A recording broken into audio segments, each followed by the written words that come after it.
Hebrews, Hebrews, Hebrews. This is Prophets of Awakening. This is our Shabbat class, February 7th, 2026. Okay, our topic today for the Sabbath class is it's time to know the truth. Jesus is JC is a fraud. We're gonna play that video and break it down. Okay, um, you can go to our YouTube channel, The Prophets of Awakening. Check out our videos. We have over 1,000 or so videos that you can look at, examine. These videos will lead you to the truth of the Holy Scriptures. And if you like what you're hearing and receiving, I'm asking you to like, share, and subscribe to the channel. It would be greatly appreciated. We have our Cash App at the bottom of the screen for those that want to support this channel and help it move along. Okay, that too would be greatly appreciated. Okay, our hours of operation is Tuesday night. We have a non-Messianic channel. If you want to, we have our Bible briefing on that channel every Tuesday, 7 to 9 p.m. Central Time. Then Wednesday nights we have our reading through the Tanakh. It's on Prophets of Awakening, and it's from 7 to 9 Central Time. Okay. Then we have our Women's Advanced Bible Study, which is on every Thursday night, 7 to 9, and it's on our women's channel, our sister channel, Israel Wake Up. Then we come back here on Prophets of Awakening on Friday nights for our men's advanced Bible study, which is also from 7 to 9 p.m. Central Time. And we also here on Prophets of Awakening on Saturdays for our two Shabbat classes, which is 10 o'clock in the morning to 12 noon every Saturday. And then we close the Shabbat out every evening or at 6 p.m., starting at 6 p.m. every Sabbath evening. Okay, and then we have advanced Bible study on Sundays. It starts at 5 p.m. Central Time, and normally lasts about an hour, hour and a half. Okay, so any of those times or any of those channels you feel a need to engage with us, you're more than welcome. Okay, for those that don't know, these channels are non-Messianic, and we deal with the Tanakh and the Torah. Tanakh being the Old Testament, so-called Book of Remembrance. The Torah is the first 5 books of the Old Testament that was given to Moses by our Savior, our Redeemer, and our Deliverer, the Lord of Hosts. Okay, this channel was created to aid and assist all Hebrews who are waking up in these last days, these final hours, to their true identity, and also understanding who their Savior and their Redeemer truly is. Shalom and welcome to the channel, and welcome to our Shabbat class. We're going to do our normal, which is a moment of silence, prayer, songs. We have some current events, some need to know information. Then we open it up for anybody with questions, comments, any dialogue or testimonies, and then we'll go into our topic for discussion. Like I said, it's a time to know the truth, and JC is a fraud, so we're gonna go into that. And everybody that's familiar with this channel should already understand that. And then, like I said, our scripture reading will be about something I've talked about in the past, which is how Abraham Torah is being used to bring about the end times. Okay, part of the end time when it's concerning the Israelites. Okay, then we'll pick a scripture like we normally do, break that scripture down, and then we'll close out. Okay, this moment of silence is for the Lord of hosts and all that He's doing to bring about our prophesied deliverance in these last days. Oh Lord, we thank you for your great mercy and your great power, your wisdom, and we tarry waiting for your powerful deliverance of your people, Israel. Oh Lord, you have given us insight into the scriptures of our forefathers, and you, O Lord, have directed us to who you are and your role in the goings on of heaven and earth. When we come this Sabbath day, doubtless that you will appear and that you will gather your nation from among these wicked Gentiles. Okay? Tarry not, O Lord, for the latter days are here. We are waiting and watching for you. Peace be unto you. Okay? So with that being said, I'm going to read a psalm, and then we'll go into our current event. Okay, here we go.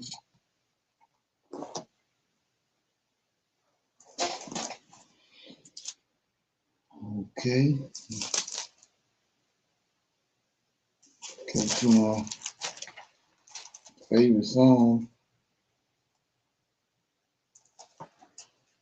Okay, it says, so this is Psalm 37, True State of the Wicked, a Psalm of David. Fret not thyself because of evildoers, neither be thou envious against workers of iniquity, for they shall soon be cut down like the grass and wither as green herb. Trust in the Lord and do good, so shall thou dwell in the land. Verily thou shalt be fed. Delight thyself also in the Lord, and he shall give thee the desires of thine heart. Okay, 1 minute. He will give thee the desires of thine heart. Commit thy way unto the Lord. Trust also in him, and he shall bring it to pass. And he shall bring forth thy righteousness as a light, and thy judgment as the noonday. Rest in the Lord, and wait patiently for him. Fret not thyself because of him who prospereth in his way, because of the man who bringeth wicked devices to pass. Cease from anger, forsake wrath, and fret not thyself in any wise to do evil, for evildoers shall be cut off. But those that wait upon the Lord, they shall inherit the earth for yet a little while, and the wicked shall not be. Yea, thou shalt diligently consider its place, and it shall not be. But the meek shall inherit the earth, and shall delight themselves in abundance of peace. The wicked plotteth against the just, gnasheth upon him with his teeth. The Lord shall laugh at him, for he seeth that his day is coming. The wicked have drawn out the sword, and have bent their bow to cast down the poor and needy, and to slay such as be of an upright conversation. Their sword shall enter into their own heart, and their bow shall be broken. The little that a righteous man have is better than the riches of many wicked. For the arm of the wicked shall be broken, but the Lord upholdeth the righteous. The Lord knoweth the day of the upright, and their inheritance shall be forever. They shall not be ashamed in the evil times, and in the days of famine they shall be satisfied. But the wicked shall perish, and the enemy of the Lord shall be as fat of lambs. They shall consume, into smoke shall they consume away. The wicked borroweth and payeth not again, but the righteous showeth mercy and giveth. For such as be blessed of him shall inherit the earth, and they that be cursed of him shall be cut off. The steps of a good man are ordered by the Lord, and he delighteth in his way. Though he fall, he shall not be utterly cast down, for the Lord upholdeth him with his hand. I have been young, and now I am old, yet I have not seen the righteous forsaken, nor his seed begging bread. He is ever merciful and lendeth, and his seed is blessed. Depart from evil and do good, and dwell forevermore. For the Lord loveth judgment, and forsaketh not his saints. They are preserved forever, but the seed of the wicked shall be cut off. Okay? The righteous shall inherit the land, and dwell therein forever. The mouth of the righteous speaketh wisdom, and his tongue talketh of judgment. The law of his God is in his heart. None of his steps shall slide. The wicked watcheth the righteous, seeketh to slay him. The Lord will not leave him in his hands, nor condemn him when he is judged. Wait on the Lord, keep his way, and he shall exalt thee to inherit the land. When the wicked are cut off, thou shalt see it. I have seen the wicked in great power, spreading himself like a green bay tree. Yet he passed away, and lo, he was not. And yea, I sought him, but he could not be found. Mark the perfect man, behold the upright, for the end of that man is peace. But the transgressors shall be destroyed together. The end of the wicked shall be cut off, but the salvation of the righteous is of the Lord. He is their strength in the time of trouble, and the Lord shall help them deliver them, and he shall deliver them from the wicked and save them because they trust in him. So that was Psalms 37, true state of the wicked. It's a Psalm of David. Okay. So with that being said, nobody else have anything. Okay. We're gonna go ahead and go to our current events. Okay. Political Islam is also rising. Hamas sympathizers taking over universities. They create their own parallel communities, and together, the radical leftists and the Islamists, and even the Antifa anarchists, are all marching side by side in solidarity. One of the great speakers of our generation is a great Glenn Beck. Let's listen to him unpacking radical Islam and the far left wing in this country. And of course, I want to hear what you have to say about this, so don't forget to leave your comments below. And of course, subscribe to this channel, and we'll talk to you on the other end of the video. Right now, we are in the midst of one of the deadliest epidemics the world has ever seen. Now, why would I say that? Well, a disturbing amount of young people today are turning towards two radical ideologies: radical leftism and political Islam. So let's look at some historical facts. Radical leftism has contributed to over 140 million deaths, whether from government-induced famine, murder, political oppression, starvation. It's a death cult, in a similar vein as ISIS or Al-Qaeda. Oh, and speaking of Islamists, in 2000, there were roughly 1.8 million Muslims in the United States. That number has now grown to 5 million, with a growth rate annually of 2%. Islam is projected to be the second largest faith in the United States in about 10 years. Now, that's not what concerns me. Here's the scary part of this. Political Islam is also rising. Hamas sympathizers taking over universities. They create their own parallel communities, and some of them right here in Texas. Texans, you better wake up.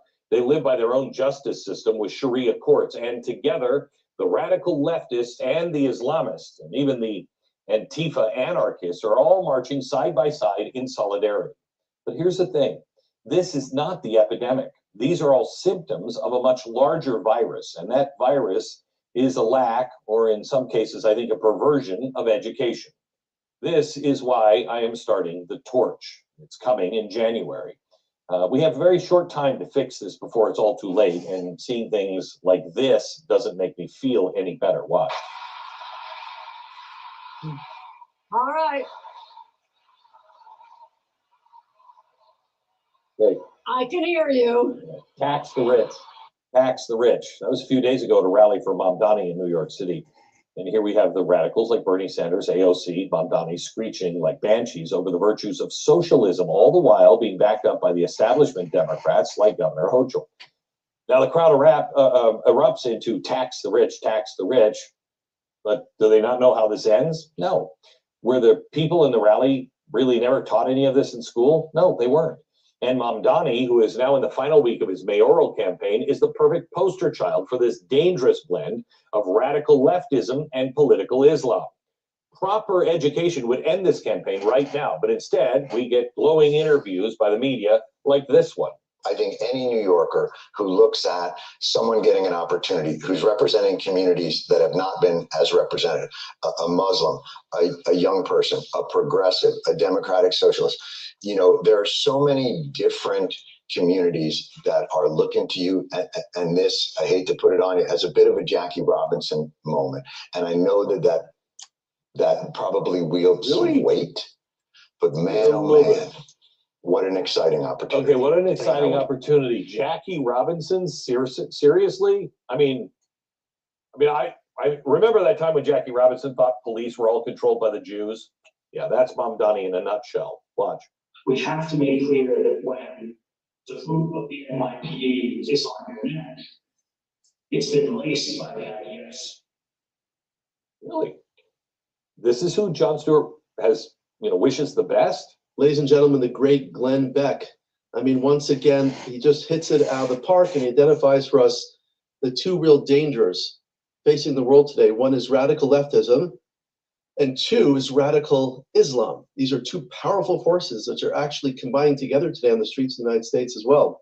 So let's look at these in different forms. Number one, radical leftism started in the communist movement about 100 years ago. That movement, including the socialists of the world, have murdered over 100 million people, more than the Nazis. They've destroyed lives, they've destroyed families, they've destroyed civilizations. Look at what's happened in the Soviet Union, the gulags. Look at what happened in North Korea. Look what's happening in China, where there's concentration camps against Uyghurs. Look what happened in the Soviet Union, where they starved millions of Ukrainians. And so therefore we can see that the left provides a tremendous force for destroying the world, but few people call them out for what they actually do in history. And number two is radical Islam. I mean, we all understand the dangers of ISIS, the dangers of Al-Qaeda. I mean, just to list some of the terror incidents over the last 20 years, besides 9/11, massacres in Europe, massacres in Israel, massacres in England, massacres in Australia. I mean, it's just endless what's been happening from radical Islam. And of course, now you see that this powerful force of radical Islam is embodied in organizations like CARE and the Muslim Brotherhood, who want to assert Islamofascist power in the United States, specifically through spreading Sharia law, shutting down our ability to speak back and defend ourselves against us, and eventually have a country that doesn't look like anything we're seeing right now. Seventh, which you saw the murder, rape, pillaging, beheading, and burning of over 1,200 Jews in Israel, and over 250 hostages taken to Gaza terror tunnels for up to 2 years. When we saw that happening, we didn't understand how is it possible that at the same time American college students would be campaigning on behalf of Hamas, the most bloodthirsty, anti-Semitic, genocidal organization in the world. But American college students were protesting for them on Harvard and at Yale and different universities. How is that possible for Americans to do that? The answer is that virus we're talking about, the breakdown of their values, the breakdown of their culture, the programming from mainstream media, the programming from the Democratic Party, and of course, what happened to them in universities has caused a tremendous emptiness. So they were ripe, they were ready to start attacking Jews who were murdered on October 7th, before the Israelis. Okay, so this video is about Glenn Beck is sounding alarm and saying that something big is happening in Islam, in the Islamic world, and that's affecting America. And so, if you understand what powers that be, and what was in the Morals and Dogma that Albert Pike wrote, that it was going to be in the very end, the undoing of the world would be these Edomites bankers would bring about a clash between Islam and Christianity, and we can see this right now, see it intensify. Any feedback on that? Anybody got anything? Okay.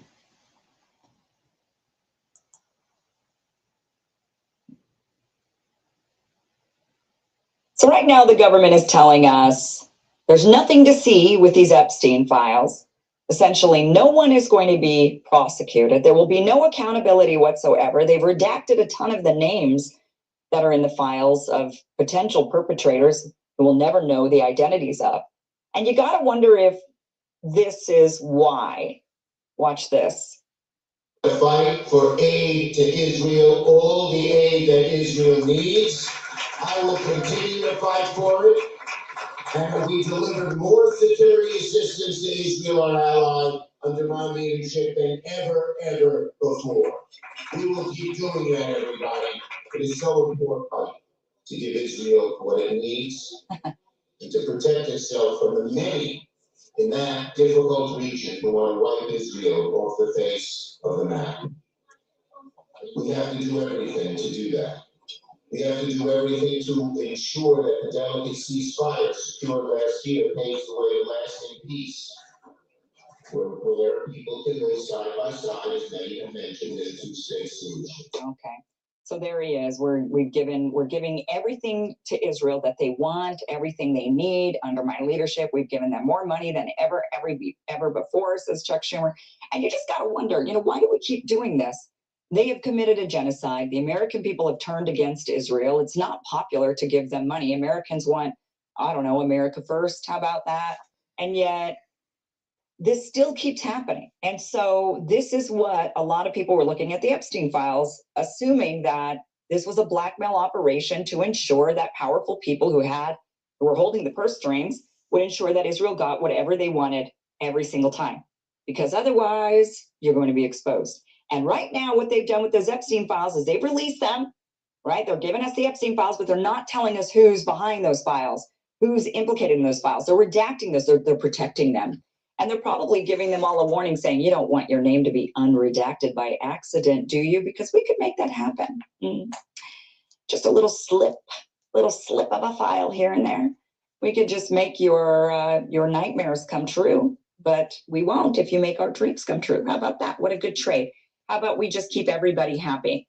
That seems to be what a lot of this, the redactions, the cover-ups. I mean, that's just where I'm headed with it. Of course, they're giving Israel money blatantly in front of our faces using Congress, and also behind the scenes bypassing Congress. But of course, Thomas Massey is not standing for it. He has voted against giving more aid to Israel. He says, I voted against the rule to bring this omnibus forward for a vote. Here is a breakdown of some of the most ridiculous items included in the omnibus and some America First items that were not. I offered amendments to correct these errors, all of which were blocked or refused. This one here, Israel, he says $1.3 billion to Israel is in this omnibus package, saying of the funds appropriated by this act under the heading Foreign Military Financing Program, not less than 3.3, oh, sorry, not 1.3. I misread. It was tiny font. That's how they do it, right? They do tiny font. $3.3 billion to Israel. So not less than $3.3 billion shall be available for grants only for Israel. Grants, that you don't pay those back. Provided that funds appropriated by this act under the heading Foreign Military Financing Program and make available for assistance for Israel shall be dispersed within 30 days of the date of this act, provided further. So yeah, 3.3 to Israel in this omnibus package that they just passed. The House, I think, just passed this. Then he says, oh, and an extra 500 million for Israel. So not just the 3.3 billion, but now, so really it's 4 billion. They just didn't want to make it look like that, I guess. So they did 3.3 and then tacked on another 500, saying that this is, that's going to be for Israel cooperative programs, whatever that is. Okay, so that's another 500 million to Israel. But it's not just to Israel. We also do a lot of aid to other countries that benefit Israel, like Egypt. Why do we give money to Egypt? Oh, we give money to Egypt to keep Egypt on Israel's side so that Egypt doesn't turn against Israel. So we keep them under financial blackmail. And we're giving $1.5 billion to Egypt. Then we're giving also another $2.1 billion to Jordan. Same thing, same reason. These are the countries surrounding Israel, right? So we have to give them a bunch of money also in order to keep them in line. Again, financial blackmail. Gazans killed in war, as claimed by Hamas. Civilian combatant ratio, unclear, but they're saying they do believe the number by Hamas, but they don't know about the civilian combatant. They're saying basically every male that they killed was a combatant. That's their thinking. Which, I mean, technically, I suppose, sure. I think that every Palestinian is rising. I mean, you could call all of us combatants with this thinking, right? If you're going to use this logic, all of us are against you. So I guess we're all combatants. But they're agreeing to that number now, and after gaslighting everybody, and that is only because that number is way off. It's low, and that's why they're agreeing to it. So now we've got, their numbers. They're saying, yeah, the numbers are right, the numbers that many of us were screaming about, and yet we're still giving them more money than they've ever had before. We're giving Israel more aid, even though they've committed a genocide, tarnished the American name. The rest of the world hates our guts almost as much as they hate Israel. And meanwhile, they're still blowing Gaza up. Now, all the hostages are back. They've got all the bodies, and they're still blowing up Gaza. They're still blowing up Gaza. They're blowing up people in tents. So what ceasefire are we talking about? Who gets to do this in a ceasefire and still call it a ceasefire? Oh, Israel does. That's right. Israel does. That's right. Because, oh, our government is completely bought off, blackmailed, bribed, and brainwashed. And those Epstein files, you don't want your name to be uncovered in one of those Epstein files, do you? Do you? Well, then shut your mouth, go along, give us more money than ever, and we'll spare you from the embarrassment of everybody finding out that you were torturing children and dismembering them and eating them after abusing them. I mean, or whatever. I mean, they must have something that bad on all these people. That is the only thing I can think of, is that it must be as bad as the wildest claims inside of the Epstein files. I know they just seem so unbelievably wild to so many of us normal people that it's like, that's got to be fabricated. I mean, there's no way they were like dismembering and eating children. I mean, that just seems so absolutely asinine. But I don't know, when I see these types of things of the government just continuing to go along and ignoring the will of the American people, I'm starting to wonder. I mean, maybe they do, and maybe Epstein's alive and he's still holding all the files, and he's like, I've got the real files right here, and I'm going to release them if you guys don't do what we say you should do. I mean, I don't know what else to believe anymore, because that's the only thing. Actually, the most unbelievable aspect, the most unbelievable scenario that we could come to conclude is actually the most believable thing, because of the way our government behaves. Okay. Any feedback on that? What you think? Notice that she said Epstein was still alive. I don't know if anybody's been hearing that, but it's been floating around. Epstein's still alive. He's over there in Israel. Any comments?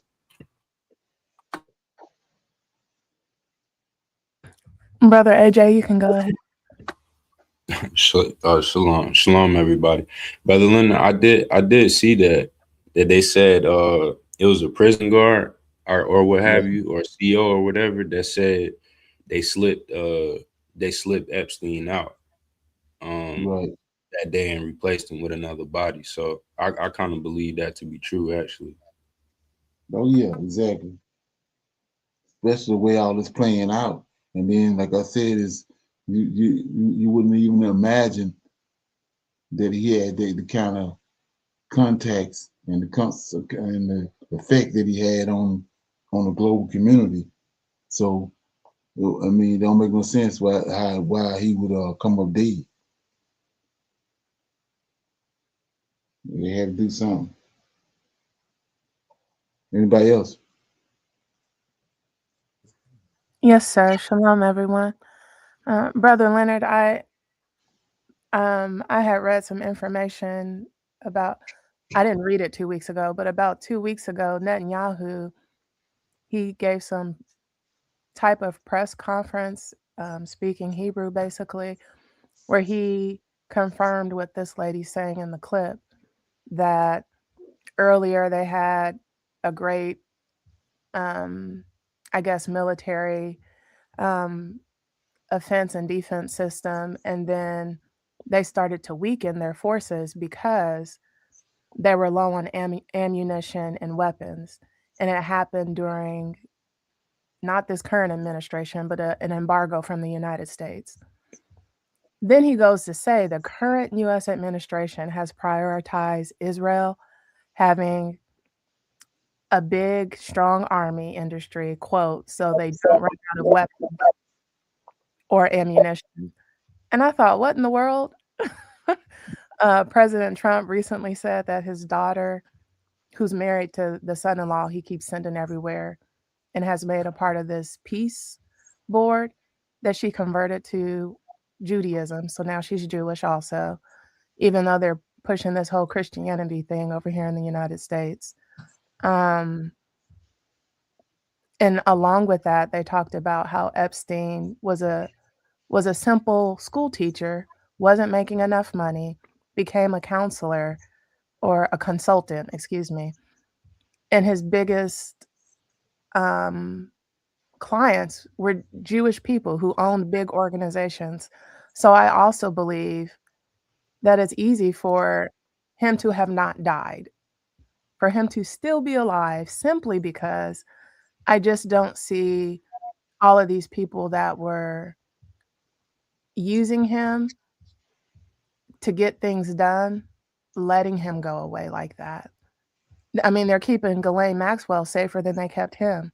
So now we're supposed to believe they just let him rot in jail before he allegedly attempted suicide. I think it's easy for him to be alive also, just as easy as it was for all these high up millionaires and billionaires to be doing the things that they were alleged of doing. Mhm. Exactly. Anybody else? Okay, it kind of we're going topic for discussion is need to know information. I mean, it's kind of a Bible lesson. Play it, and it's tied to art and some of the things that I mentioned about it. But I'm gonna go over it again and kind of refresh that. But let me check it out. Okay.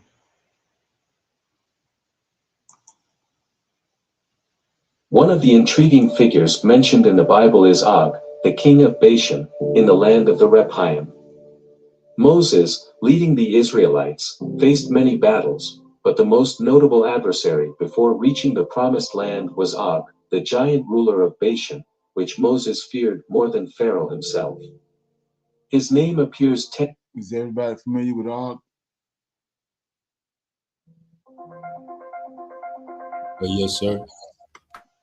Okay, he's the giant, right? The king that was in when Moses came back to take the Israelites back to the land of Israel, land of Canaan. Og was there. He's a giant. But notice where the story goes. 10 times in the Bible, primarily in the context of Moses' journey to the Promised Land, emphasizing the significance of his role in that narrative. After the Israelites' victory over Sihon, Og, the king of Bashan and leader of the Rephaim, planned to go to war against them.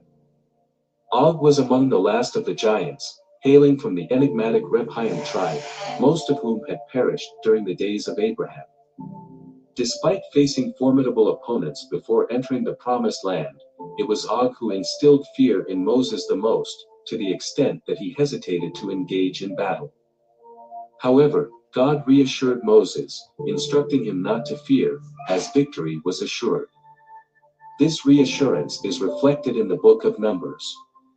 Do not be afraid of him, for I have delivered him into your hands. Numbers 21 verse 34.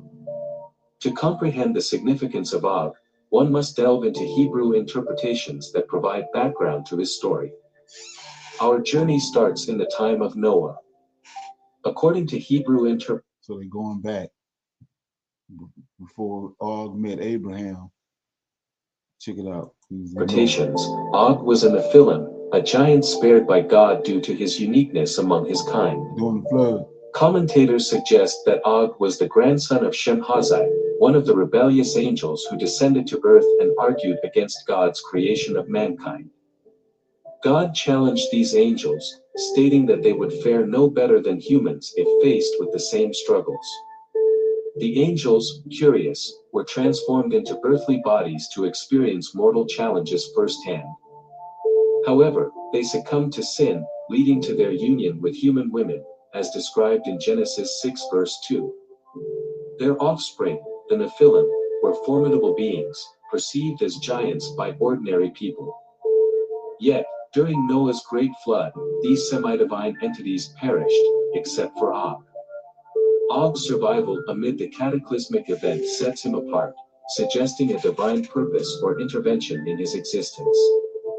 This exceptional status contributes to the enigmatic aura surrounding Og. According to commentary, when the Great Flood began, Og jumped onto the ark and clung to its ladders. Noah saw that the floodwaters did not harm Og, and realizing it was a sign of God's favor, Noah allowed him into the ark, providing him with food. Og promised to serve Noah and his descendants forever if granted refuge on the ark. Thus, Og survived the deluge, emerging as the first refugee from the ark, fulfilling his promise by becoming a slave to Noah and his lineage. Og's presence resurfaces in the Bible, in an unexpected way, during Abraham's era. Genesis chapter 14. So they got him getting on the boat. when the flood was going on. Noah rescued them. Now, right here, they're going to connect into recounts a significant Abraham battle involving 4 giant kings who ruled and battled in the valley of Rephaim. This war resulted in the death of numerous giants and the destruction of 5 kingdoms. Amidst this chaos, Abraham's nephew Lot was captured. In a twist of fate, a refugee arrives and informs Abraham about the capture of Lot and the people of Sodom. This refugee's arrival is mentioned in Genesis 14 verse 13. And there came one that had escaped, and told Abram the Hebrew, for he dwelt in the plain of Mamre the Amorite, brother of Eshcol, and brother of Aner, and these were confederate with Abram. This mysterious... So if you're familiar with the story right there, they're trying to say right here, the person that came to warn Abraham that Lot was taken was Og, but I know that ain't true, but let's go. Figure serves as the messenger of bad news to Abraham, setting the stage for subsequent events in the biblical narrative. In the Hebrew Bible, a figure saved from the Great Flood reappears as a refugee, linked to the story of Abraham's courageous act. Despite having no obligation, Abraham chose to fight against the 4 kings to rescue captives, including his nephew Lot. The refugee, identified as Og, emerges for 2 significant reasons according to Jewish interpretation. Firstly, as the lone survivor of the war, and secondly, due to his connection to Noah's story, being the first refugee from the ark. Og's visit to Abraham wasn't driven by affection but by an obligation to Noah and perhaps by malicious intent. Aware of Abraham's sense of justice, Og knew Abraham would feel compelled to act.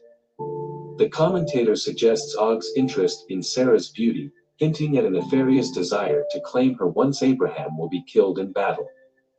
Nevertheless, Og's revelation about Lot's captivity served as a crucial act of kindness towards Abraham. It enabled Abraham to rescue Lot, demonstrating his trust in God. However, Og's motivations remain questionable, hinting at a potential ulterior motive behind his actions. This narrative intertwines with Moses' story, where Og, the king of the Rephaim Valley, becomes a source of fear for Moses. Moses, apprehensive that Og's favor towards Abraham might translate into victory against the Israelites, only musters the courage to confront him after God's assurance of victory. God's command emboldens Moses and the Israelites to engage in battle against Og and his army. As recounted in Numbers 21:34, God reassures Moses, "Do not be afraid of him, for I have delivered him into your hands, along with his whole army in his land." With divine assurance, the Israelites wage war against Og, emerging victorious. The biblical account in Numbers 21 narrates their triumph, where they vanquish Og, his sons, and his entire army, claiming possession of his land. Here is the story of the war as it appears in the Bible. So they struck him down, together with his sons and his whole army, leaving them no survivors. And they took possession of his land. Numbers 21:35.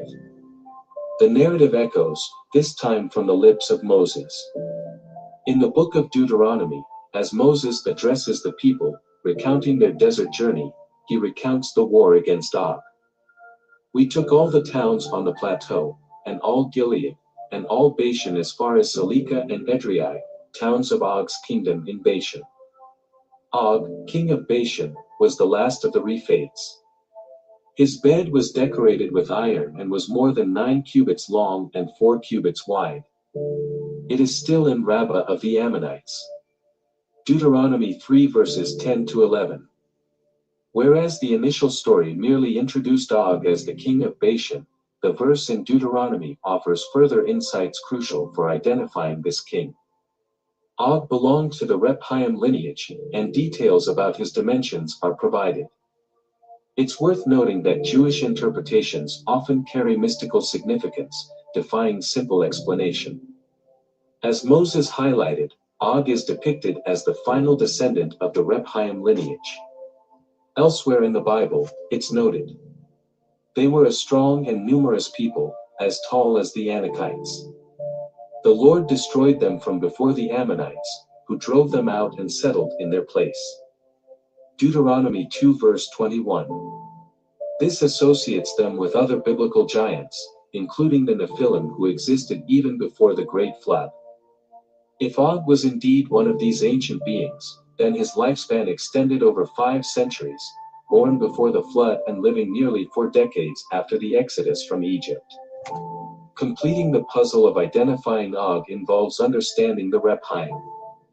The Rephaim appear to be male giants somehow linked to the Nephilim, whom the Bible and ancient interpreters describe as giants. Evidence suggests that the Rephaim were present in Canaan during Abraham's era. Ancient texts, like the Dead Sea Scrolls, depict them as just over 5 meters tall. The decline of these giants coincides with the Israelite conquest of Canaan. The Gathic Rephaim might have been a smaller, lesser species like Goliath. Furthermore, the Bible portrays the Rephaim as deceased spirits or entities residing among the dead. The term Rephaim encompasses both ancient giants and the deceased, hinting at their terrifying nature. With that, Okay. Anybody got any feedback on that? Anything or trigger anything?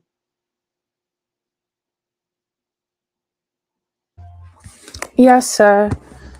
Shalom. I do have a question a little bit in regards to what was said in the clip. In the Bible, we read that in 120 years, the flood's coming. In the book of Enoch, we read that the children of the fallen angels shall not live more than 500 years. So were there some that did not die in the flood if they were not even close to 500 years?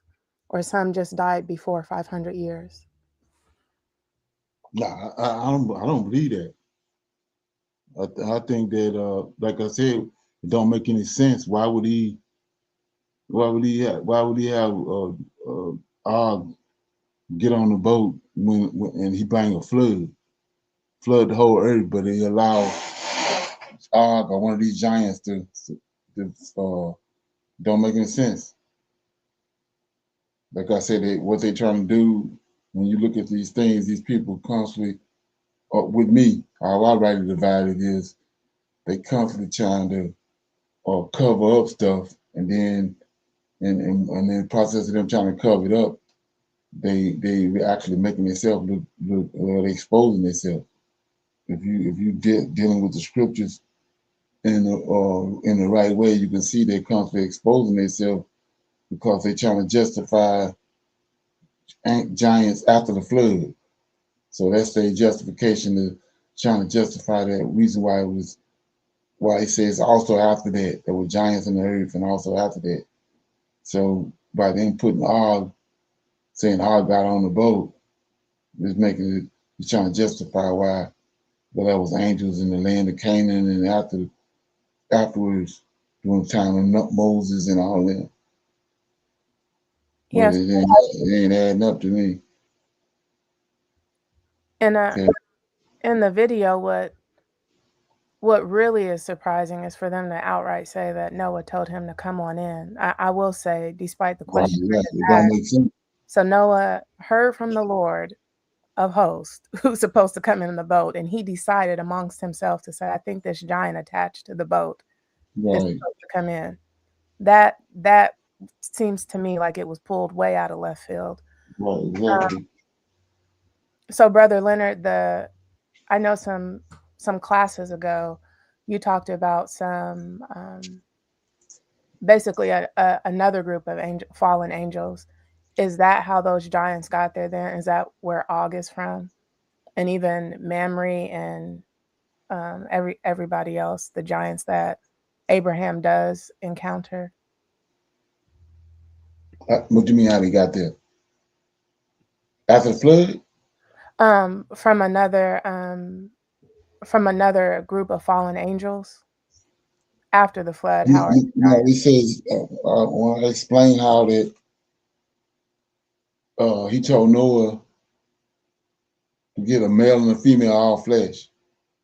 They want you to think that everybody that got on the boat was Noah's descendants. But no, it was only Shem is Noah's descendant.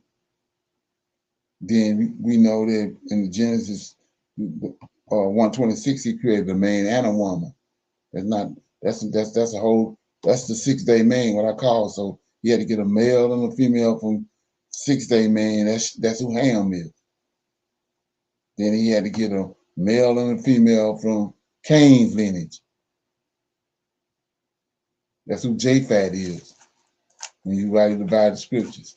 Then he had to get a male with him, Noah and his wife, and Noah's son, Shem, and his wife.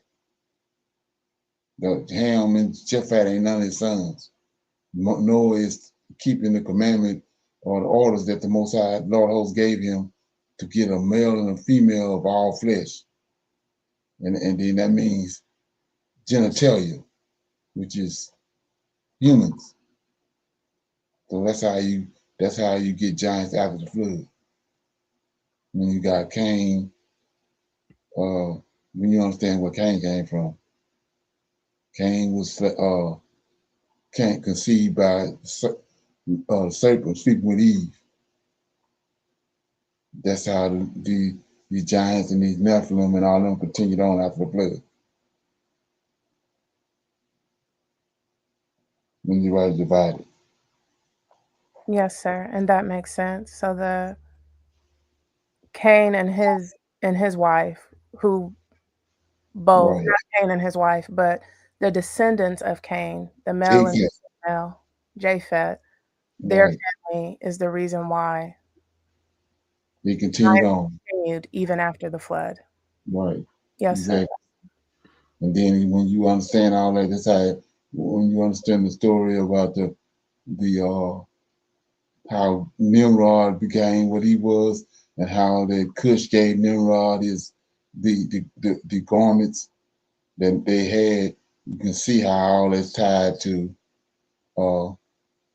Japhet. It's all tied to Japhet. That's how you get up to, you come to find out the Egyptians are giants, a race of giants. So where did that giant DNA come from? Well, when what Japheth did what he did to Noah's wife, he fled. He left her. He left her after he done what he done. He couldn't stay there, and so that's how they getting giants reappearing. They reappearing on the earth because of Japhet and his lineage. Okay. Anything else? Anybody else got anything on that? Okay. We'll go to our Q&A. Anybody have any questions, any comments, any dialogue from women's line or class, men's line? Anybody got anything? Something they heard on here or they research?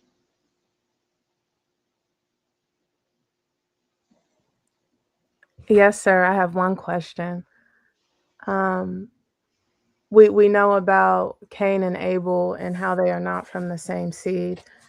And clearly Esau and Jacob seem to be, that it's positioned in the Bible as if they're brothers, but one is just different from the other. And then even in the book of Jubilees, we hear that at some point, and I'm talking about Jubilees chapter 35, sorry, that even at some point, Jacob even begins to believe that Esau is just not right. So my question is, what is the difference between Esau and Jacob? Why is Esau so evil? Why was he quick to give up his birthright? And why was he adamant about killing Jacob? Why does he seem so evil? Well, you notice how that, and you see it all over the place, but so many people don't connect the dots. Said he came out red and hairy, right? Yes, sir. So when you see it, when they show, we even see it today. these people. I mean, they got all this technology now to clean themselves up, but there were no razors. So back then, we see who the hairy man is, the beast with the red hair. We see where the red hair come from. So, how did that red hair end up in uh, Rebecca's stomach? And so we go back to when Isaac and Rebecca was down there in Gerar. And you read the story, you'll see that he had an encounter. He had an encounter with Rebecca. You know, and like I say, you got people that they can't comprehend this, but I'm gonna read it right quick. And then like I say, DNA don't lie. You can't just, you know what I'm saying? You know, you got your best friend that you grew up with. You done got married, and your best friend always around. The wife get pregnant, and then she had a baby, and then baby look just like him. So it ain't no accident. Nope. Why the baby look just like him? You can't wish that away. And the more he grow, the more the baby grow, be acting just like him. He ain't acting nothing like you. He look like him, he act like him. It's a dead cat on the line. So it's the same thing right here with this. They saw the hairy all over. You got red hair. You got the Horites. Esau was in, you know what I'm saying? The Horites, red hair. We know that we found out these giants got red hair with green eyes, red hair, blue eyes. We know all that. So where did that DNA come from? So let me get over here. So it says, okay, Abraham went to Amalek, and then later on, Isaac was down there with Amalek. Let me get it.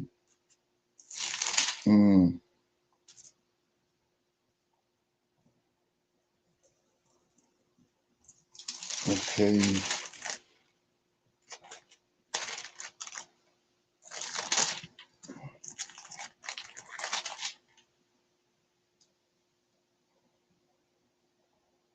Yeah, I'm in Genesis 26 and verse 26.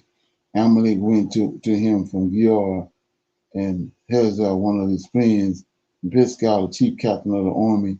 And Isaac said unto them, wherefore come ye to me, seeing ye hate me, and have sent me away from you? And they said, we saw, let me see that before.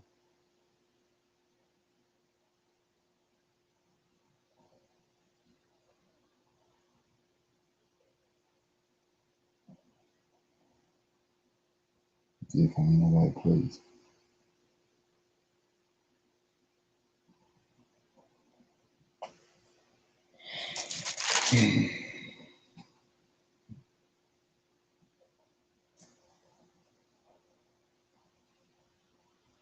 Okay.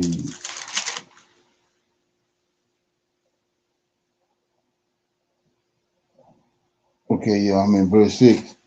Genesis 26 and 6 says, Isaac dwelt in Gerar, and the men of the place asked him of his wife. Same thing with Abraham. And he said, she is my sister. For she feared to say, she is my wife. Lest he said, the men of the place should kill me for Rebekah, because she was fair to look upon. And it came to pass, when he had been there a long time, that Amalek, king of Philistine, this a giant, this a red-headed giant, with the hair, with the green eyes, right? Amalek, king of Philistine, looked out of the window and saw, and behold, Isaac sporting with Rebekah, his wife. Now watch this. Amalek called Isaac and said, behold, of a surety, she is your wife. And how said thou, she is my sister? And Isaac said unto him, because I said, lest I die for her. And Amalek said, what is this that thou hast done? Go back to Genesis. Same thing the serpent, the Lord said to the serpent, what is this that thou hast done unto us? One of the people might lightly have lain with thy wife, and thou shouldst have brought guiltlessness upon us. And Amalek charged all his people, saying, he that toucheth this man or his wife shall surely be put to death. So you see that? So right there, that's been manipulated because of when you go back to see what happened with the serpent, Eve, and Cain and Abel, same thing right here. Like I said, why is he totally different in his DNA and his countenance and his why he totally different than Abraham? I mean, why is he totally different than Jacob?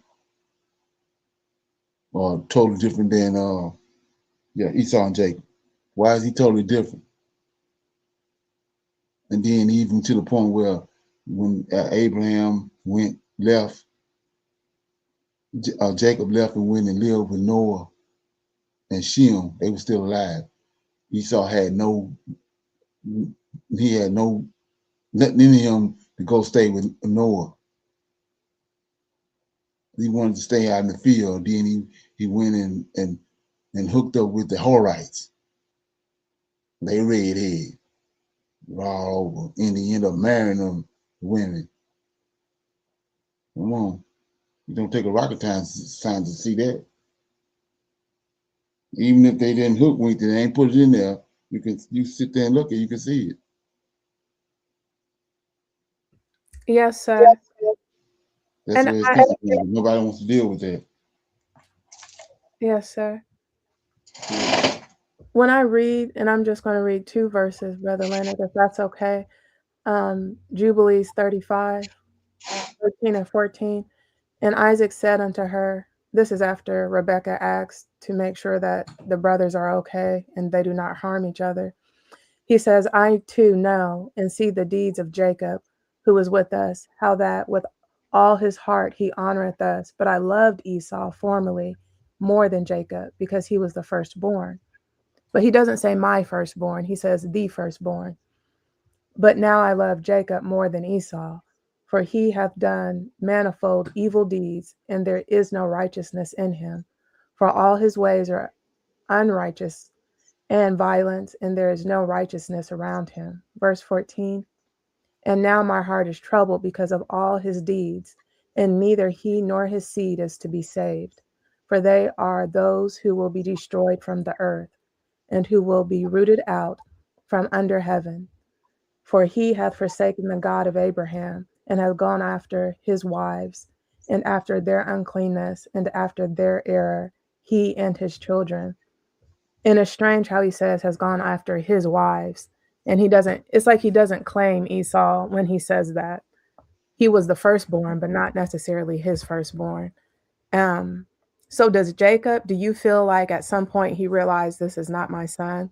I loved him because he was firstborn, but I know this isn't mine.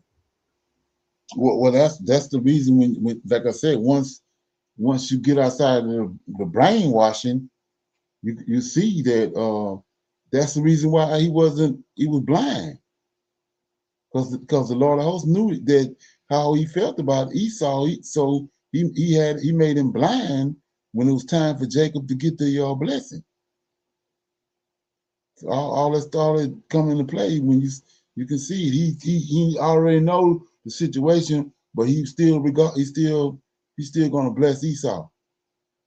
So the Most High done blinded him. He can't see. And so all that is used against him in order to allow Jacob to get the blessing. And then also a lot of this stuff that's going on with like I say, you can see how they manipulated the men and the women's role that we was talking about the other day. How when you go to the Jasher, you see that they want you to think that Rebecca was having trouble in her stomach, so she went and prayed to the Lord.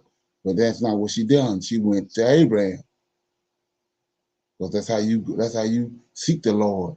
You go to the man, to a priest or the elder or that, and then he inquire of the Lord.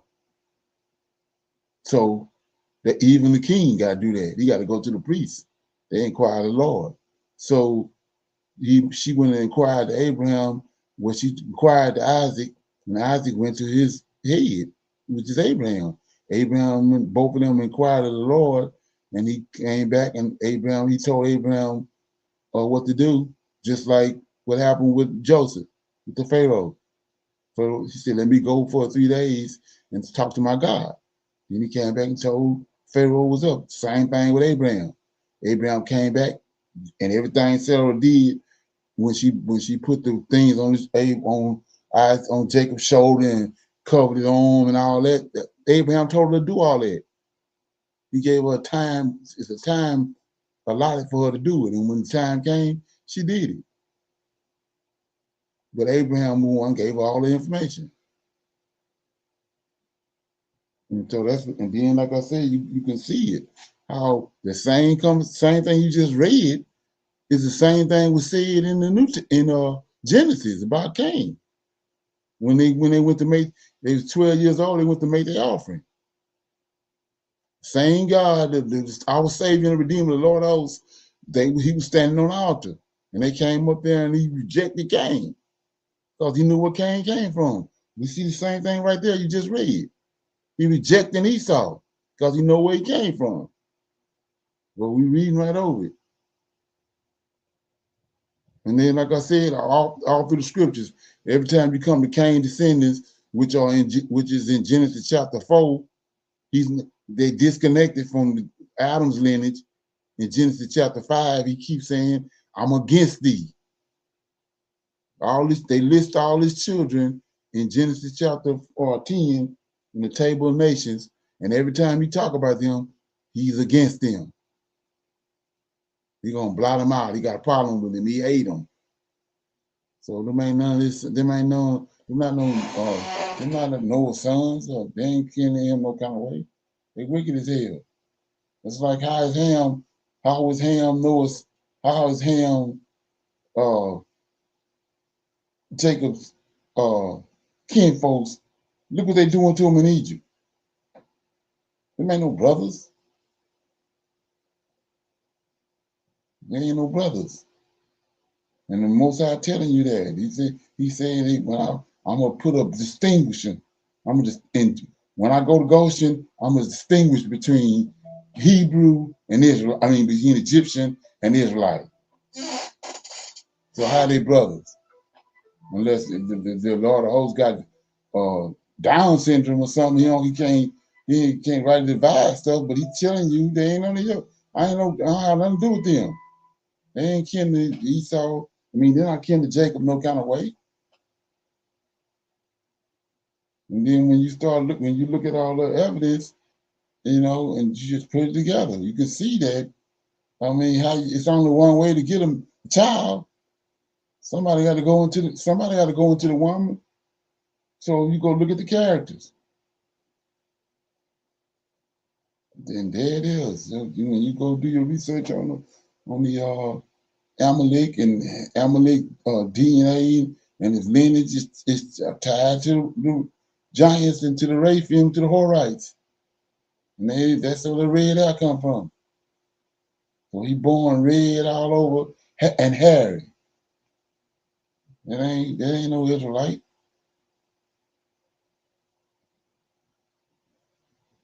It's hard to figure out. Shalom. What's that? Brother Leonard, I was saying thank you. Okay. Yeah, so with that being said, we'll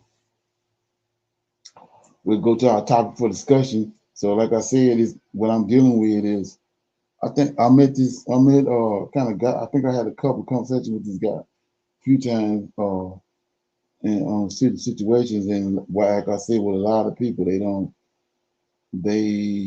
their understanding of who the creator is and the order that was in the scriptures. A lot of people don't. They'll say Yah only, but they don't really understand that they got to go a little deeper to get there's a little more going on with that story than Yah only. Okay, but we're gonna play this and then we deal with get some feedback from it. Here we go.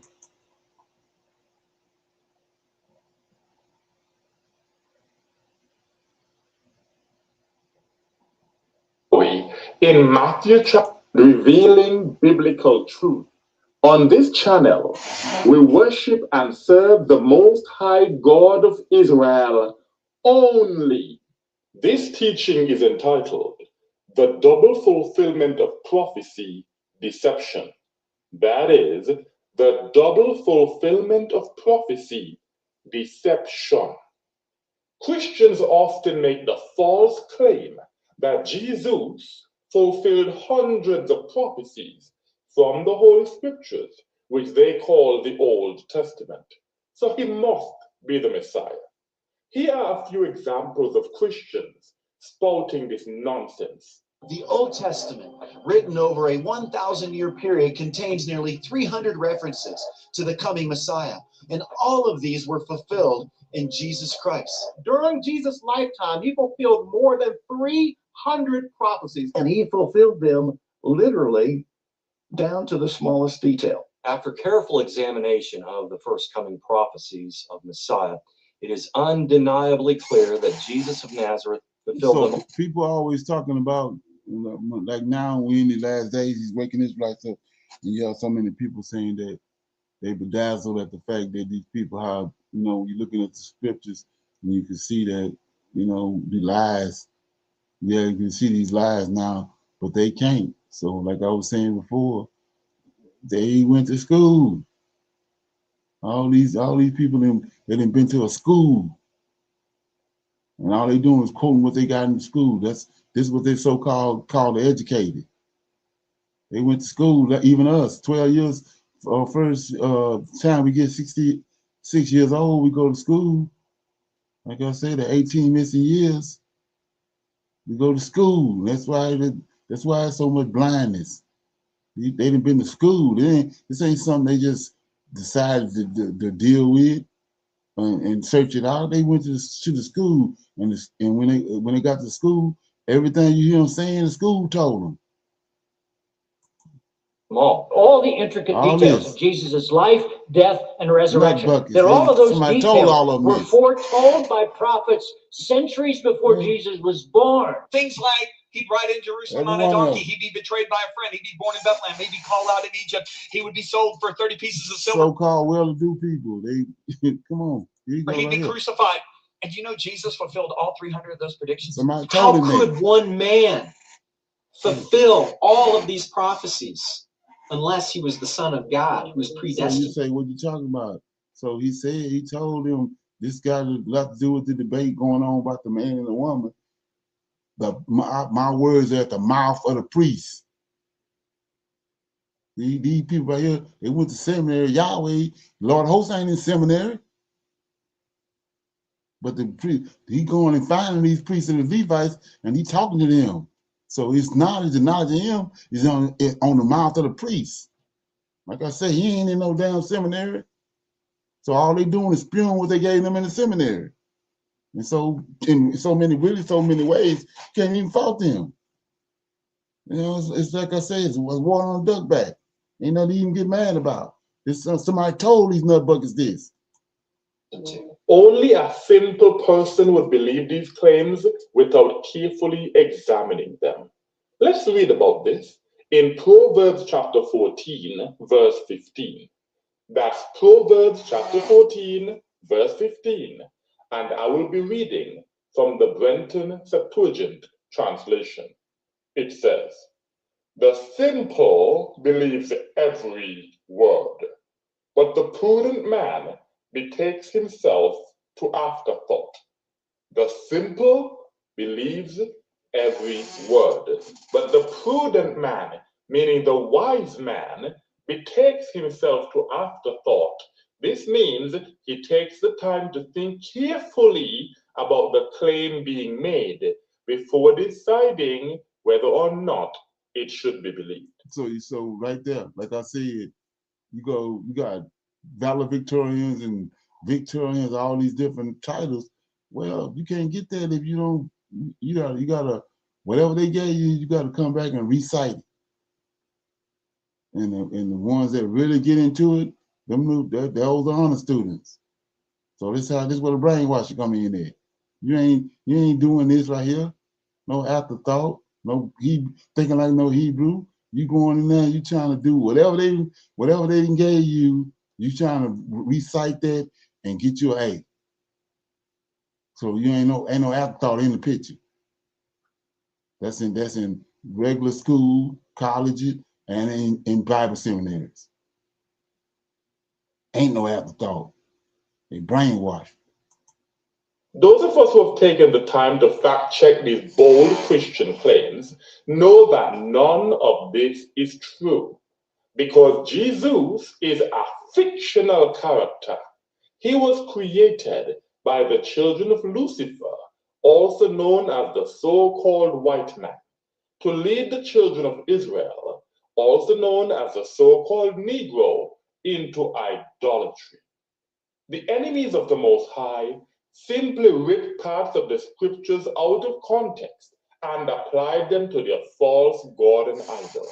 Even some Christians. I'm not gonna stop it no more. So he said so-called white man. So go back in the scriptures.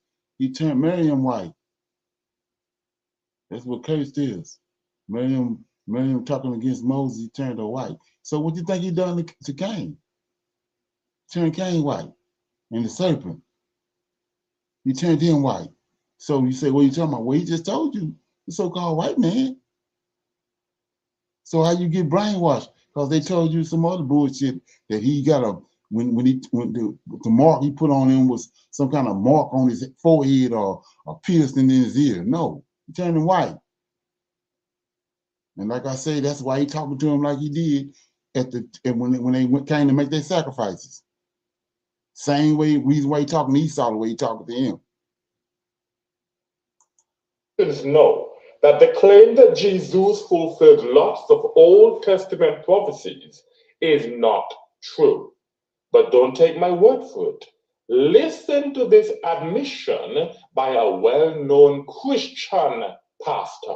Prophecy is probably the most challenging subject in the Bible. And let me illustrate for you if I can. I remember getting a tract that you go witnessing with these, you hand these out, and it had on it like something like 50 prophecies of Jesus on this tract. And I was like, oh yes, I love prophecy. It's such perfect evidence to prove God and prove Jesus. So I get this tract, and before I handed it out, I wanted to look into it. So I check these prophecies, and I go home and I open my Bible, and I'm looking up the references, and I'm reading them, and I go like, some of these are like not things I would want someone to look up. Like, yo, Jesus would do this, and you have a verse reference there, and I look up the verse and I go, nah. And I did not use that tract. This Christian pastor did not use that tract about prophecies supposedly fulfilled by Jesus because it contained nothing but lies. Any serious student of the Bible can read the prophecies that Christians adamantly claim were fulfilled by their false god and idol, and we can easily discover that this is just another Christian deception. We sometimes hear about there's 300 prophecies of Jesus. There's 400, 500 prophecies of Jesus. And I'm always like, I don't know if you noticed this, I never say that. This Christian pastor knows for a fact that Jesus did not fulfill hundreds of prophecies from the Holy Scriptures. This is why he never said that. The problem is that most Christians do not study for themselves. Exactly. They simply spread the misinformation that they read in a Christian tract, exactly, which is nothing but Christian propaganda. Here is another truth pill for you to swallow. Some people realize that some of these prophecies of Jesus are not so obvious, are not so clear, and look like they're really about someone else when you're reading the Old Testament. And so then they think, oh, this prophecy thing is a sham.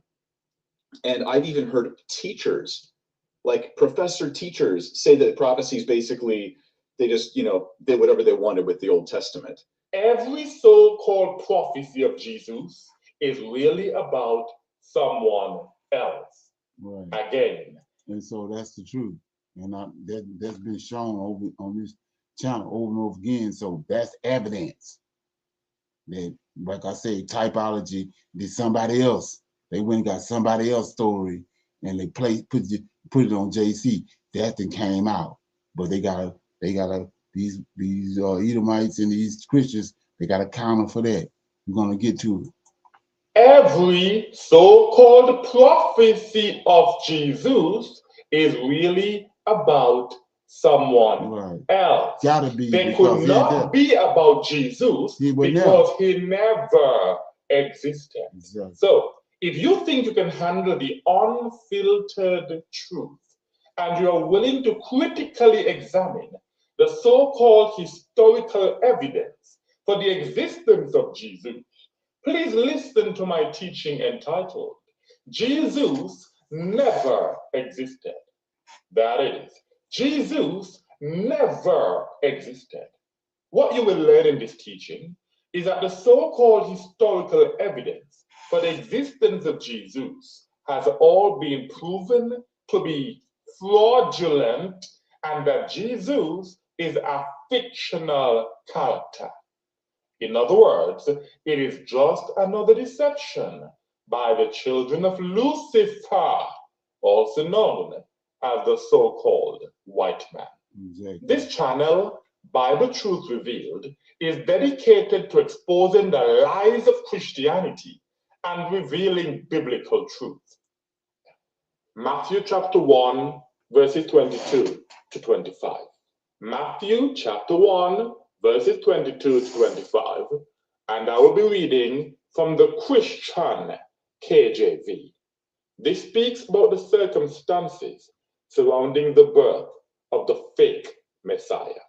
It says, "Now all this was done that it might be fulfilled which was spoken of the Lord by the prophet, saying, Behold, a virgin shall be with child, and shall bring forth a son, and they shall call his name Emmanuel, which being interpreted is God with us." This is a quote from Isaiah chapter 7, verse 14, in the Holy Scriptures. Let's learn about this as it is explained on www.godquestions.org in the article entitled, "What does it mean that a prophecy has a double or dual fulfillment?" Quote 2 says, in Isaiah 7, the Aramites and Israelites were seeking to conquer Jerusalem, and King Ahaz of Judah was fearful. The prophet Isaiah approaches King Ahaz and declares that Aram and Israel, which is the north, this already been broken down, northern kingdom of Israel, as opposed to the southern kingdom, which is called Judah, would not be successful in their conquest. The Lord offers Ahaz the opportunity to receive a sign, but Ahaz refuses to put God to the test. God responds by giving the sign Ahaz should look for. The virgin will be with child and will give birth to a son. But before the boy knows enough to reject the wrong and choose the right, the land of the two kings you dread will be laid waste. So Isaiah referred to a woman, a virgin, when the prophecy was made, who would become pregnant and be a son. A few years after that, Israel and Aram would be destroyed. That was a near fulfillment. So clearly, the Christians at GodQuestions.org understand the meaning of Isaiah's prophecy. They openly admit that Isaiah's prophecy was fulfilled a few years after it was spoken by the prophet. This means that the young woman did become pregnant, she did give birth to a son, and they did call his name Emmanuel. For an even more thorough understanding of Isaiah chapter 7, verse 14, in context, please listen to my teaching entitled, Misquotes in the New Testament, Part 1. That is, Misquotes in the New Testament, Part 1. Let's read Matthew chapter 2, verses 14 to 15. That's the same chapter, verses 14 to 15, from the Christian KJV. It says, "When he arose, he took the young child and his mother by night and departed into Egypt, and was there until the death of Herod, that it might be fulfilled which was spoken of the Lord by the prophet, saying, Out of Egypt have I called my son. Yet again, Christians claim that this is a prophecy which was fulfilled by Jesus. The only problem is that this is not a prophecy at all. It does not foretell the future. It never ceases to amuse me how far Christians are willing to go to justify the idolatry. This is a quote from Hosea chapter 11. So let's read it from the Holy Scriptures. Hosea chapter 11, verses 1 and 2. Hosea chapter 11, verses 1 and 2 reads thus. Early in the morning were they cast off. The king of Israel has been cast off. For Israel is a child, and I loved him. And out of Egypt have I called his children, his children, his children. That's plural. This is not a prophecy.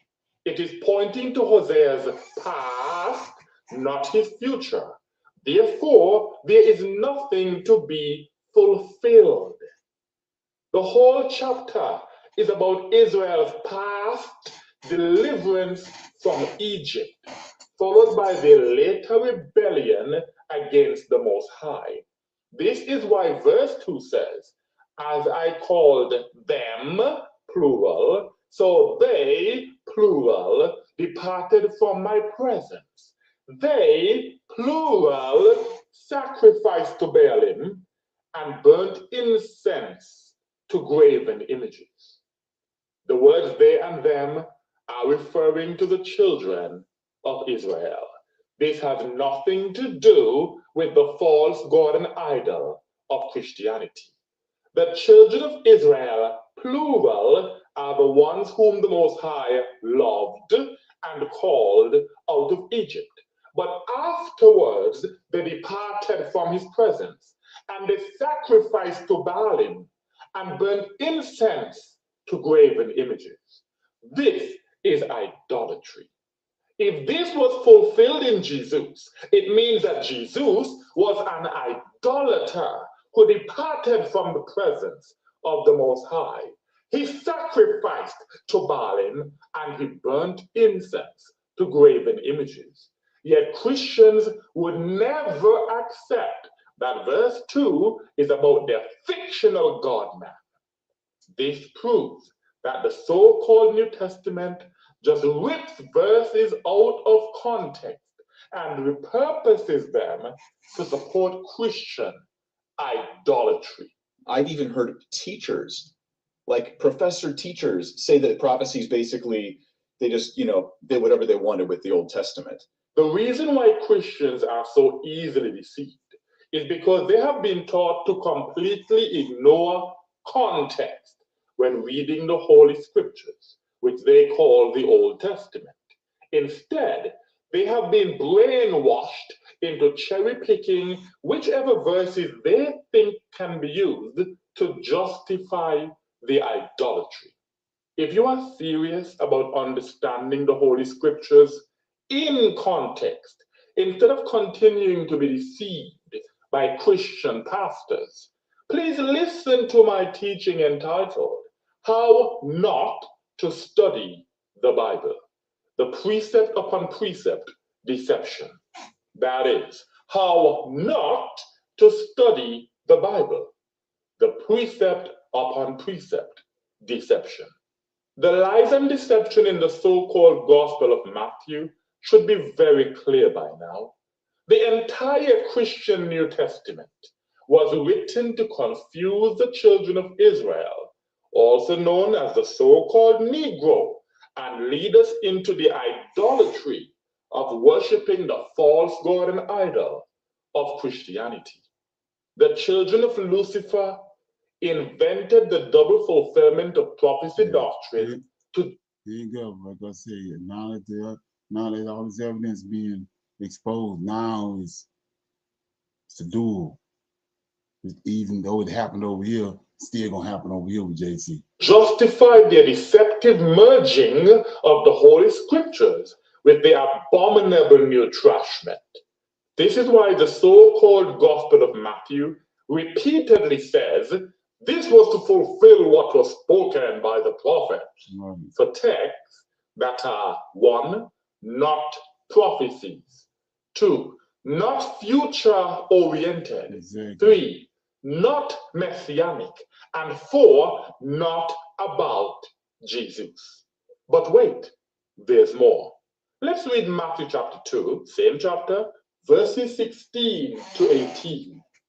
Matthew chapter 2, verses 16 to 18 says this. Then Herod, when he saw that he was mocked of the wise men, was exceeding wroth, and sent forth and slew, which means killed, massacred, or slaughtered all the children that were in Bethlehem, and in all the coasts thereof, from 2 years old and under, according to the time which he had diligently inquired of the wise men. Then was fulfilled that which was spoken by Jeremy the prophet, saying, in Ramah was there a voice heard, lamentation and weeping, and great mourning, Rachel weeping for her children, and would not be comforted, because they are not.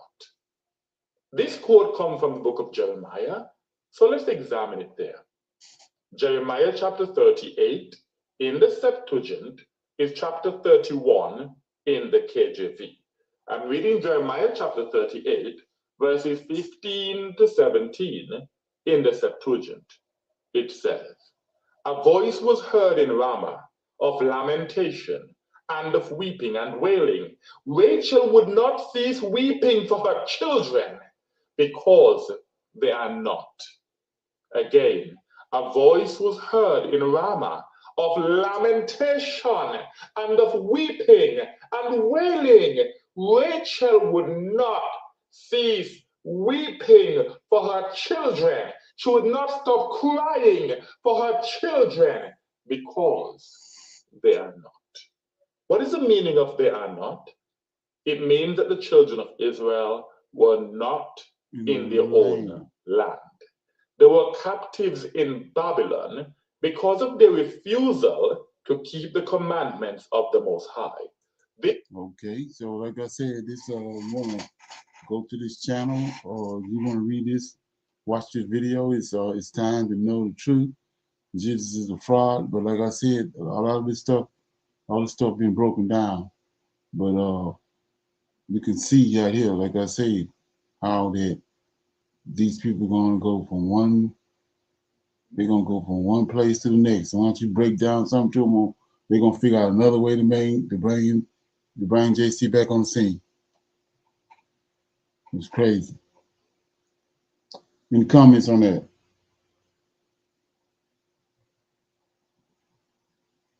Okay, everybody good on that?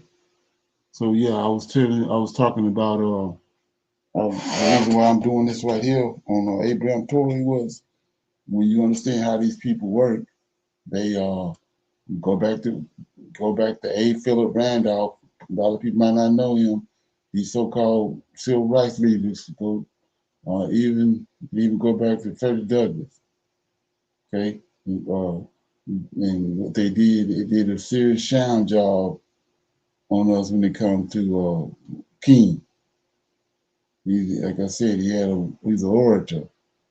And they brainwashed him, manipulated him, then they brought him out. He's a big time orator, and then they used him to because we was at a point where, like where we at now, we don't want to deal with them no more. We wanted to be separated from them, so they had to find a way to calm us down, hoodwink us, and get us back on point to doing what they say, what they have us to do. So they brought him on the scene, and then after that, we got past that, they brought Obama on the scene. Same shit. And then we was tired of dealing with them, and they used him for 8 years, and then so now they doing it again in these last days. Abraham Tory, right? And If you're familiar with the channel, I was telling you about how the guy, Pastor Manning, prophesied that what these people were going to do in the last days and how they were going to round us up and all that, and how that they was going to use the boule, which is over here, black man, Negro, sold out Negro over in America, so-called our well-to-do elite blacks. We're going to end up using them as presidents over in Africa, in the 54 countries in Africa. So let's look at that. I want to connect these dots right quick. Here we go. So this is a speech right here that recently Abraham Tory done. Keep in mind what this is the most anticipated smart security. Pastor Manning said about what they was going to do to us. Check it out. It's a speech that shocked a lot of people. Let me put on my glasses. Shocked a lot of people.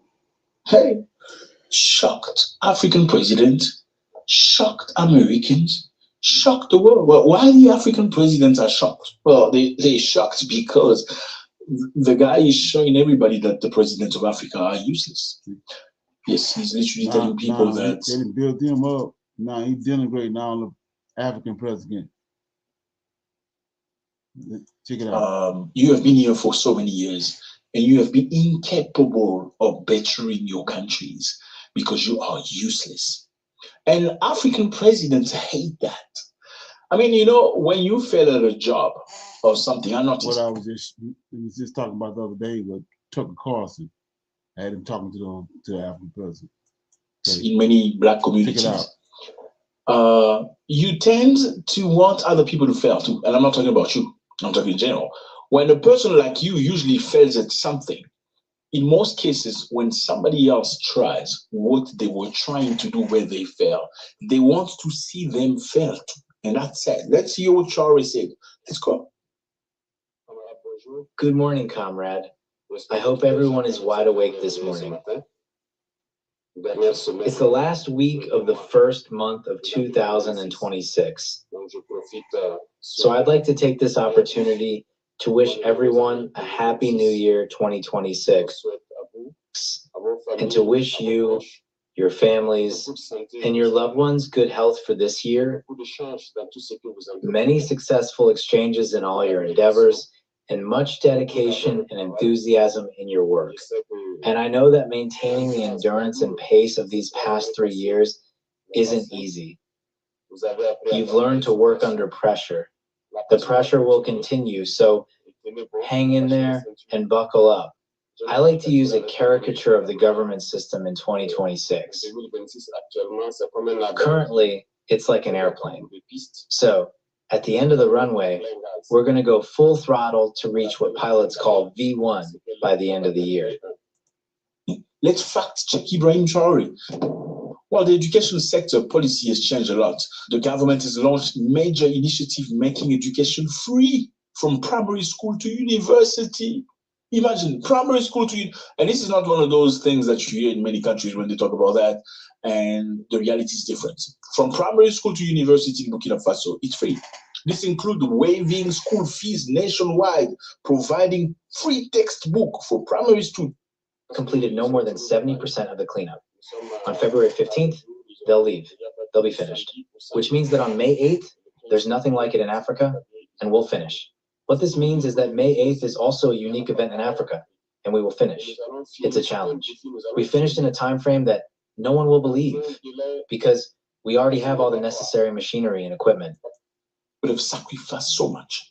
Okay, VDPs are civilians. Okay, VDP have reclaimed territory, boost national unity and patriotism. So they got all this stuff they got him doing. He's posting it all over the place, and then he's making him, you know, the African presidents that there. It's shining a bad light on them. And then, like I said, when he get the opportunity, he's denigrating these other presidents. Check this out. This just happened. I don't know if anybody knows anything about it. Abraham Toure had them to arrest one of these African president's sons. Let me get it. Like I said, keep your eye on it. All I'm doing is telling you about it. Okay, hold up. Pennsylvania administration has operated under the delusion that their authority was carved from unshakable granite, immune to the passage of time or the will of the people. They governed with the assumption that ruling by the barrel of a gun was sustainable, that they could silence dissent with the threat of the gulag and issue reckless threats on social media without ever facing a single ripple of diplomatic blowback. But that calculation was fatal. Today, we are watching that granite foundation fracture in real time. The days of quiet backroom warnings from Washington are over. The State Department is no longer whispering polite cautions in the hallowed halls of diplomacy. Instead, the American the video says Abraham Tory shocks Africa. That he shocks Africa after the U.S. Senate orders. So he working with the U.S. Senate, and they just came in and confiscated this dude. Check it out. Political machine is sharpening a legal warrant that threatens to permanently sever this dynasty's grip on power. Breaking reports from Capitol Hill indicate that the United States Senate is preparing to trigger the nuclear option against the regime's heir apparent, General Muhoozi Kainerugaba. The era of handling this dictatorship with kid gloves is officially dead and buried. Following the state-sponsored siege on Bobi Wine's private residence and the gut-wrenching, tear-filled testimony delivered by his wife Barbie, a diplomatic red line has been crossed, one that cannot be erased. Make no mistake, this is not a drill or a rumor. We are witnessing a seismic shift in foreign policy. This is a diplomatic earthquake measuring off the charts, with aftershocks rolling all the way from the marble corridors of Washington, D.C. to the dusty red streets of Ouagadougou. The investigation files are wide open. The sanctions packages are drafted, and for the first time in history, the son of a sitting president is staring down the barrel of international arrest. The predator has officially become the prey. Do not avert your eyes. The event... The African president getting arrested by the U.S. Senate and Troy involved in it. Any comment? Like I say, just keep your eyes on it. Don't take my word for it. Okay. So with that being said, if nobody have anything, we're gonna pick a scripture and then we'll read that scripture and then we'll break that scripture down, talk about it, then we're gonna close out. Somebody got a scripture they want to read?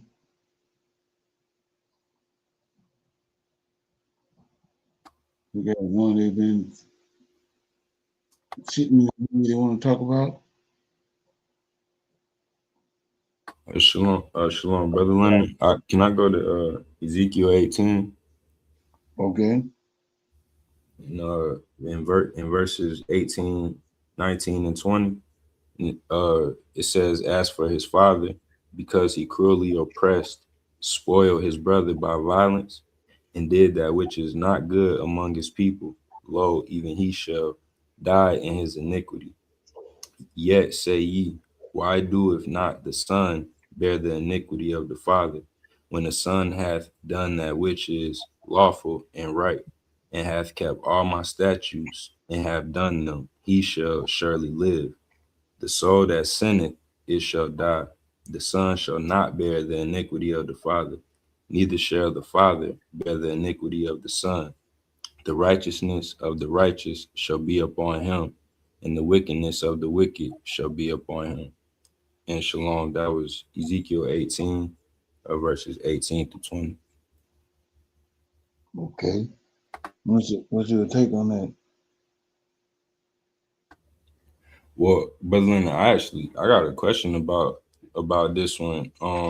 Just because, like how Solomon's son, Right.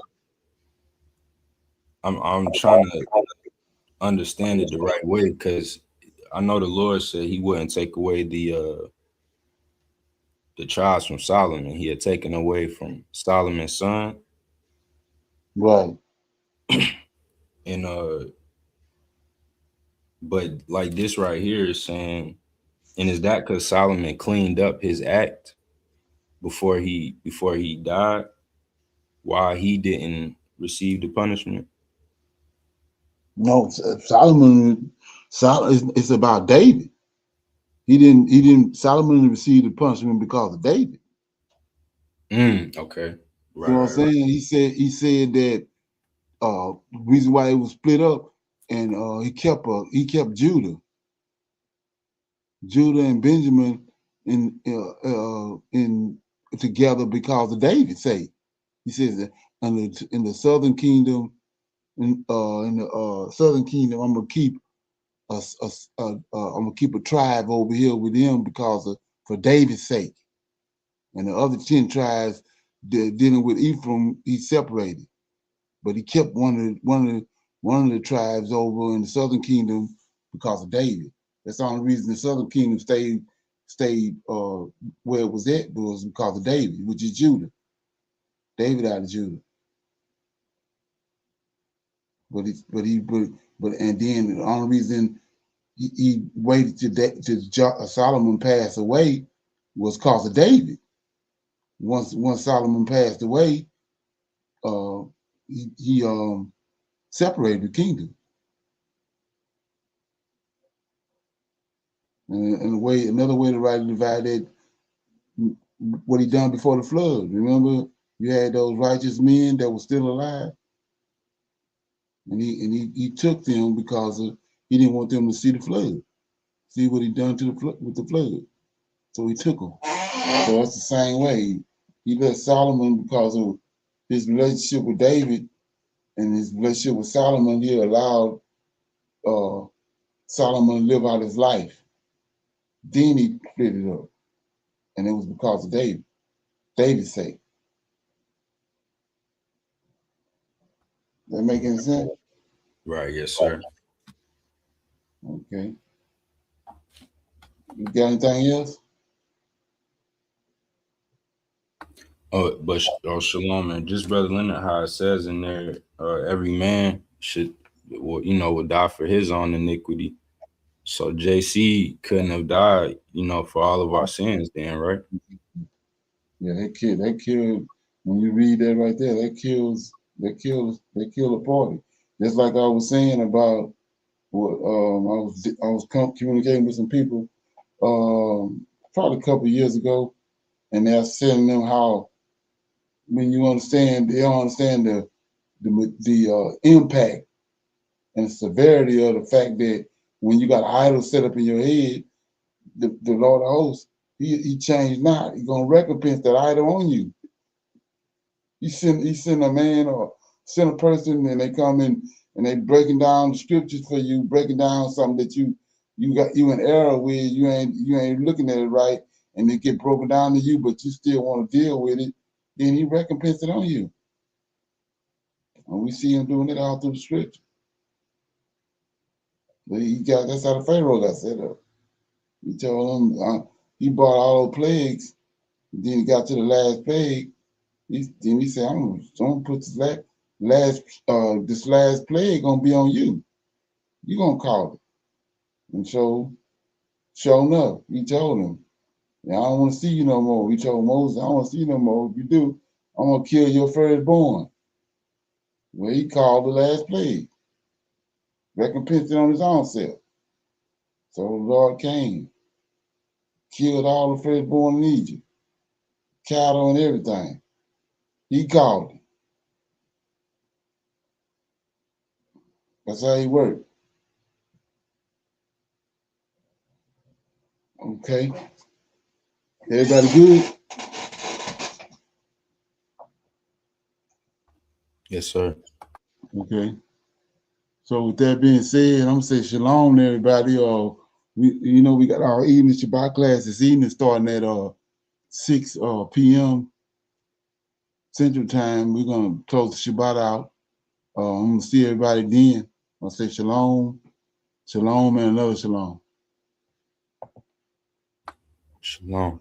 I highly recommend that you get this book and you read it because it's a must that you understand who God head is in the order that's in the Old Testament and Tanakh, because it's not the same as in the New Testament. And when you read this and you get an understanding, then the scriptures open up, and then you begin to understand. So I highly recommend that you get this book. It's the Elohim of Israel, and it's a breakdown on the word Elohim and who the God of Israel is and the Godhead.